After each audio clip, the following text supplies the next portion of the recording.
Bartleby the Scrivener, A Story of Wall Street, by Herman Melville, Section 3. For the first time in my life a feeling of overpowering, stinging melancholy seized me. Before, I had never experienced aught but a not unpleasing sadness. The bond of a common humanity now drew me irresistibly to gloom. A fraternal melancholy. For both I and Bartleby were sons of Adam. I remembered the bright silks and sparkling faces I had seen that day, in gala trim, swan-like, sailing down the Mississippi of Broadway, and I contrasted them with the pallid copyist, and thought to myself, "Ah, happiness courts the light, so we deem the world is gay. But misery hides aloof, so we deem that misery there is none." These sad fancyings, chimeras doubtless of a sick and silly brain, led on to other and more special thoughts concerning the eccentricities of Bartleby. Presentiments of strange discoveries hovered round me. The Scrivener's pale form appeared to me laid out among uncaring strangers in its shivering, winding sheet.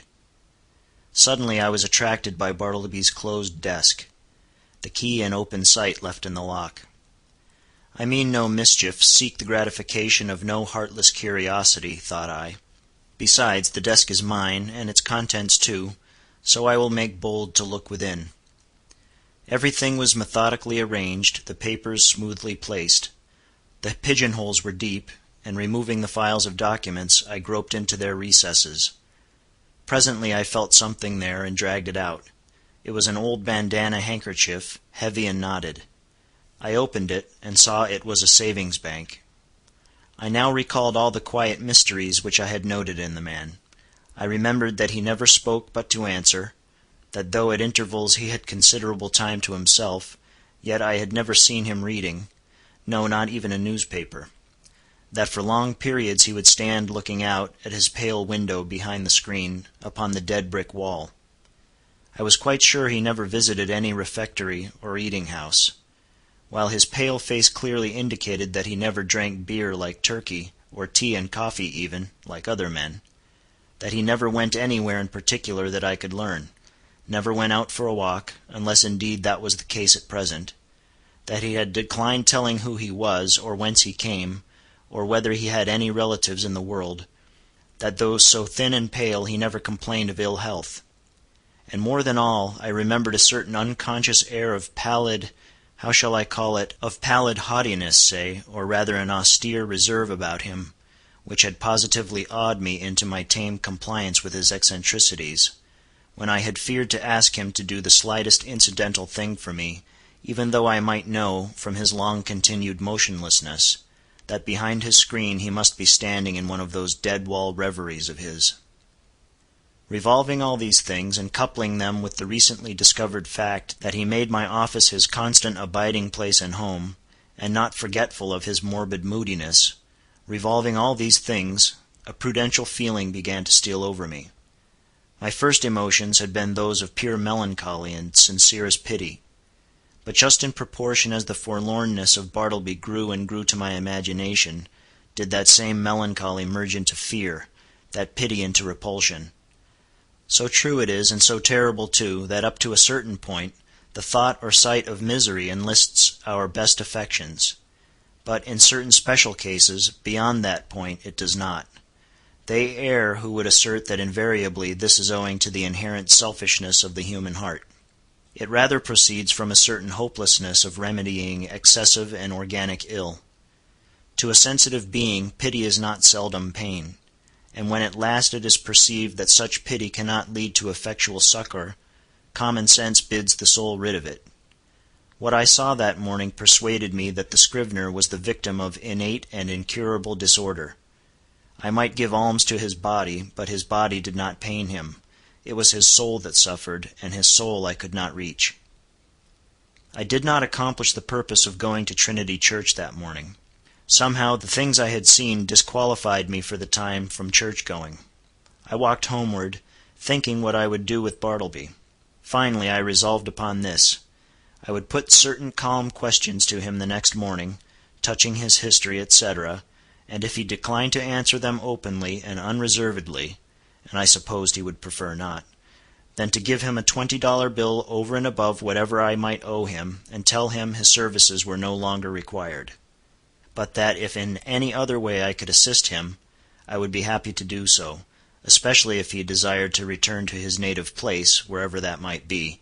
I would willingly help to defray the expenses.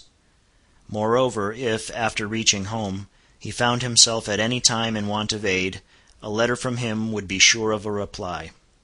The next morning came. "Bartleby," said I, gently calling to him behind his screen. No reply. "Bartleby," said I, in a still gentler tone, "come here. I am not going to ask you to do anything you would prefer not to do. I simply wish to speak to you." Upon this he noiselessly slid into view. "Will you tell me, Bartleby, where you were born?" "I would prefer not to." "Will you tell me anything about yourself?" "I would prefer not to." "But what reasonable objection can you have to speak to me? I feel friendly towards you." He did not look at me while I spoke, but kept his glance fixed upon my bust of Cicero, which as I then sat was directly behind me, some 6 inches above my head. "What is your answer, Bartleby?" said I, after waiting a considerable time for a reply, during which his countenance remained immovable, only there was the faintest conceivable tremor of the white, attenuated mouth. "At present I prefer to give no answer," he said, and retired into his hermitage. It was rather weak in me, I confess, but his manner on this occasion nettled me. Not only did there seem to lurk in it a certain calm disdain, but his perverseness seemed ungrateful, considering the undeniable good usage and indulgence he had received from me. Again I sat ruminating what I should do. Mortified as I was at his behavior, and resolved as I had been to dismiss him when I entered my offices, nevertheless I strangely felt something superstitious knocking at my heart, and forbidding me to carry out my purpose, and denouncing me for a villain if I dared to breathe one bitter word against this forlornest of mankind. At last, familiarly drawing my chair behind his screen, I sat down and said, "Bartleby, never mind then about revealing your history, but let me entreat you, as a friend, to comply as far as may be with the usages of this office. Say now you will help to examine papers tomorrow or next day. In short, say now that in a day or two you will begin to be a little reasonable. Say so, Bartleby." "At present I would prefer not to be a little reasonable," was his mildly cadaverous reply. Just then the folding doors opened, and Nippers approached. He seemed suffering from an unusually bad night's rest, induced by severer indigestion than common. He overheard those final words of Bartleby. "Prefer not, eh?" gritted Nippers. "I'd prefer him if I were you, sir," addressing me. "I'd prefer him. I'd give him preferences, the stubborn mule. What is it, sir, pray, that he prefers not to do now?" Bartleby moved not a limb. "Mr. Nippers," said I, "I'd prefer that you would withdraw for the present." Somehow of late I had got into the way of involuntarily using this word "prefer" upon all sorts of not exactly suitable occasions, and I trembled to think that my contact with the Scrivener had already and seriously affected me in a mental way. And what further and deeper aberration might it not yet produce? This apprehension had not been without efficacy in determining me to my summary means. As Nippers, looking very sour and sulky, was departing, Turkey blandly and deferentially approached. "With submission, sir," said he, "yesterday I was thinking about Bartleby here, and I think that if he would but prefer to take a quart of good ale every day, it would do much towards mending him, and enabling him to assist in examining his papers." "So you have got the word too," said I, slightly excited. "With submission, what word, sir?" asked Turkey, respectfully crowding himself into the contracted space behind the screen, and by so doing making me jostle the Scrivener. "What word, sir?" "I would prefer to be left alone here," said Bartleby, as if offended at being mobbed in his privacy. "That's the word, Turkey," said I, "that's it." "Oh, prefer! Oh yes, queer word. I never use it myself. But, sir, as I was saying, if he would but prefer—" "Turkey," I interrupted, "you will please withdraw." "Oh, certainly, sir, if you prefer that I should." As he opened the folding door to retire, Nippers at his desk caught a glimpse of me, and asked whether I would prefer to have a certain paper copied on blue paper or white. He did not in the least roguishly accent the word prefer. It was plain that it involuntarily rolled from his tongue. I thought to myself, surely I must get rid of a demented man who already has in some degree turned the tongues, if not the heads, of myself and clerks. But I thought it prudent not to break the dismission at once. The next day I noticed that Bartleby did nothing but stand at his window in his dead-wall reverie. Upon asking him why he did not write, he said that he had decided upon doing no more writing. "Why? How now? What next?" exclaimed I. "Do no more writing?" "No more." "And what is the reason?" "Do you not see the reason for yourself?" he indifferently replied. I looked steadfastly at him and perceived that his eyes looked dull and glazed. Instantly it occurred to me that his unexampled diligence in copying by his dim window for the first few weeks of his stay with me might have temporarily impaired his vision. I was touched. I said something in condolence with him. I hinted that of course he did wisely in abstaining from writing for a while, and urged him to embrace that opportunity of taking wholesome exercise in the open air. This, however, he did not do. A few days after this, my other clerks being absent, and being in a great hurry to dispatch certain letters by the mail, I thought that, having nothing else earthly to do, Bartleby would surely be less inflexible than usual, and carry these letters to the post-office. But he blankly declined. So much to my inconvenience, I went myself. Still added days went by. Whether Bartleby's eyes improved or not, I could not say. To all appearance, I thought they did, but when I asked him if they did, he vouchsafed no answer. At all events, he would do no copying. At last, in reply to my urgings, he informed me that he had permanently given up copying. "What?" exclaimed I. "Suppose your eyes should get entirely well, better than ever before, would you not copy then?" "I have given up copying," he answered, and slid aside. He remained as ever a fixture in my chamber. Nay, if that were possible, he became still more of a fixture than before. What was to be done? He would do nothing in the office. Why should he stay there? In plain fact, he had now become a millstone to me, not only useless as a necklace, but afflictive to bear. Yet I was sorry for him. I speak less than truth when I say that, on his own account, he occasioned me uneasiness. If he would but have named a single relative or friend, I would instantly have written, and urged their taking the poor fellow away to some convenient retreat. But he seemed alone, absolutely alone in the universe. A bit of wreck in the mid-Atlantic. At length, necessities connected with my business tyrannized over all other considerations. Decently as I could, I told Bartleby that in 6 days' time he must unconditionally leave the office. I warned him to take measures in the interval for procuring some other abode. I offered to assist him in this endeavor, if he himself would but take the first step towards a removal. "And when you finally quit me, Bartleby," added I shall see that you go not away entirely unprovided. 6 days from this hour, remember." At the expiration of that period, I peeped behind the screen, and lo, Bartleby was there. I buttoned up my coat, balanced myself, advanced slowly towards him, touched his shoulder, and said, "The time has come. You must quit this place. I'm sorry for you. Here is money, but you must go." "I would prefer not," he replied, with his back still towards me. "You must." He remained silent. Now I had an unbounded confidence in this man's common honesty. He had frequently restored to me sixpences and shillings carelessly dropped upon the floor, for I am apt to be very reckless in such shirt-button affairs. The proceeding then which followed will not be deemed extraordinary. "Bartleby," said I owe you $12 on account. Here are 32.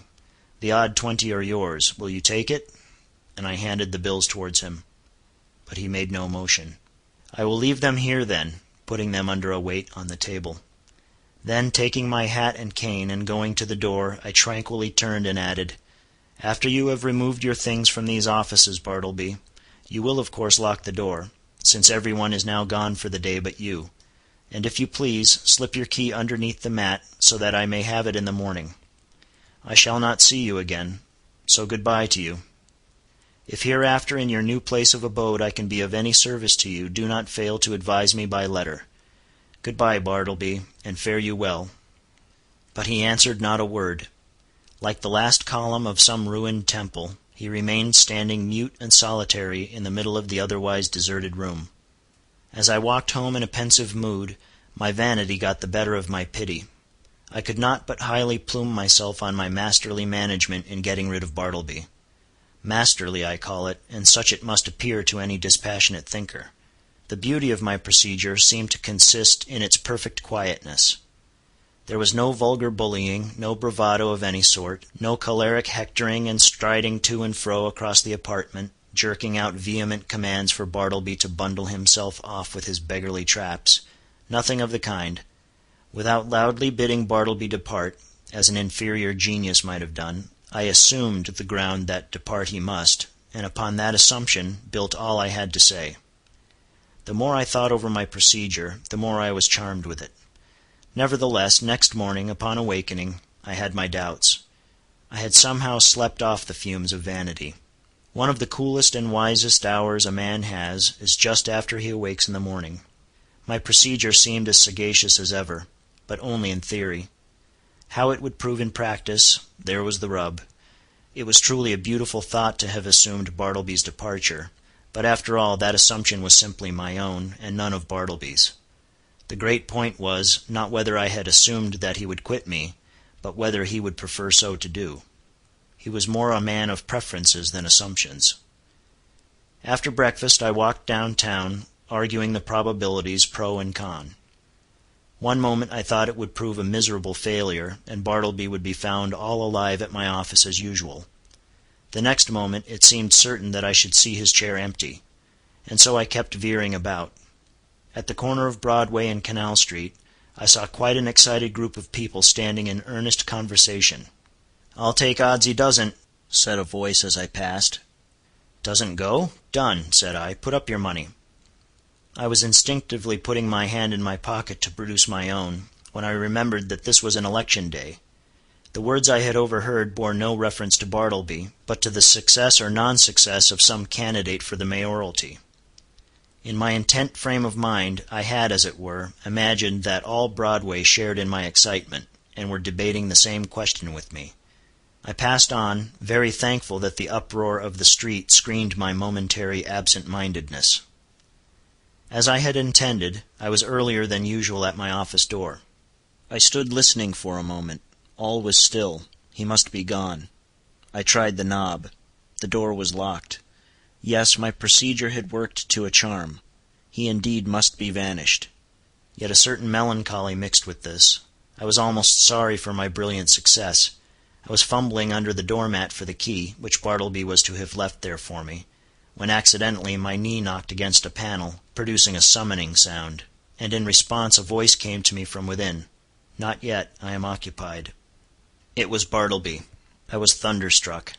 For an instant I stood like the man who, pipe in mouth, was killed one cloudless afternoon long ago in Virginia by a summer lightning.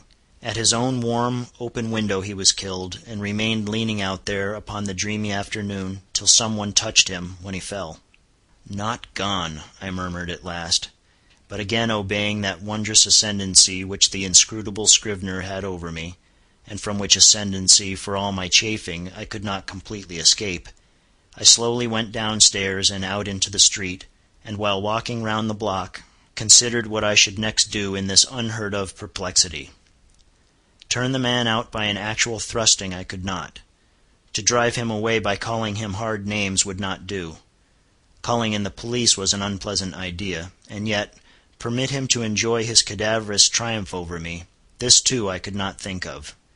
What was to be done, or if nothing could be done, was there anything further that I could assume in the matter? Yes, as before, I had prospectively assumed that Bartleby would depart, so now I might retrospectively assume that departed he was. In the legitimate carrying out of this assumption, I might enter my office in a great hurry, and pretending not to see Bartleby at all, walk straight against him as if he were air. Such a proceeding would in a singular degree have the appearance of a home thrust.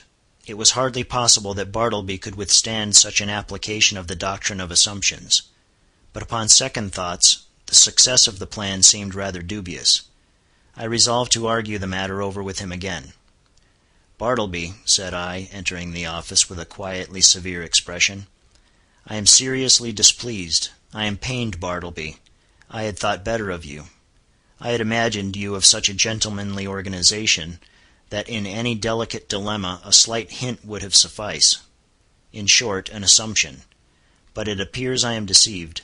Why," I added unaffectedly starting, "you have not even touched that money yet," pointing to it just where I had left it the evening previous. He answered nothing. "Will you or will you not quit me?" I now demanded in a sudden passion, advancing close to him. "I would prefer not to quit you," he replied, gently emphasizing the "not."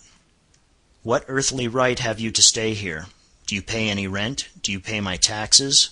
Or is this property yours?" He answered nothing. "Are you ready to go on and write now? Are your eyes recovered? Could you copy a small paper for me this morning, or help examine a few lines, or step round to the post office? In a word, will you do anything at all to give a coloring to your refusal to depart the premises?" He silently retired into his hermitage. I was now in such a state of nervous resentment that I thought it but prudent to check myself at present from further demonstrations. Bartleby and I were alone. I remembered the tragedy of the unfortunate Adams and the still more unfortunate Colt in the solitary office of the latter; and how poor Colt, being dreadfully incensed by Adams, and imprudently permitting himself to get wildly excited, was at unawares hurried into his fatal act, an act which certainly no man could possibly deplore more than the actor himself. Often it had occurred to me in my ponderings upon the subject, that had that altercation taken place in the public street, or at a private residence, it would not have terminated as it did. It was the circumstance of being alone in a solitary office, upstairs, of a building entirely unhallowed by humanizing domestic associations, an uncarpeted office, doubtless, of a dusty, haggard sort of appearance. This it must have been which greatly helped to enhance the irritable desperation of the hapless Colt. But when this old atom of resentment rose in me and tempted me concerning Bartleby, I grappled him and threw him. How? Why, simply by recalling the divine injunction, "A new commandment give I unto you, that ye love one another." Yes, this it was that saved me. Aside from higher considerations, charity often operates as a vastly wise and prudent principle, a great safeguard to its possessor. Men have committed murder for jealousy's sake and anger's sake, and hatred's sake, and selfishness' sake, and spiritual pride's sake. But no man that I ever heard of ever committed a diabolical murder for sweet charity's sake. Mere self-interest, then, if no better motive can be enlisted, should, especially with high-tempered men, prompt all beings to charity and philanthropy. At any rate, upon the occasion in question, I strove to drown my exasperated feelings towards the Scrivener by benevolently construing his conduct. Poor fellow, thought I, he don't mean anything, and besides, he has seen hard times, and ought to be indulged. I endeavored also immediately to occupy myself, and at the same time to comfort my despondency. I tried to fancy that in the course of the morning, at such time as might prove agreeable to him, Bartleby, of his own free accord, would emerge from his hermitage, and take up some decided line of march in the direction of the door. But no. 12:30 o'clock came. Turkey began to glow in the face, overturn his inkstand, and become generally obstreperous. Nippers abated down into quietude and courtesy. Ginger-Nut munched his noon apple, and Bartleby remained standing at his window in one of his profoundest dead-wall reveries. Will it be credited? Ought I to acknowledge it? That afternoon I left the office without saying one further word to him. End of section 3.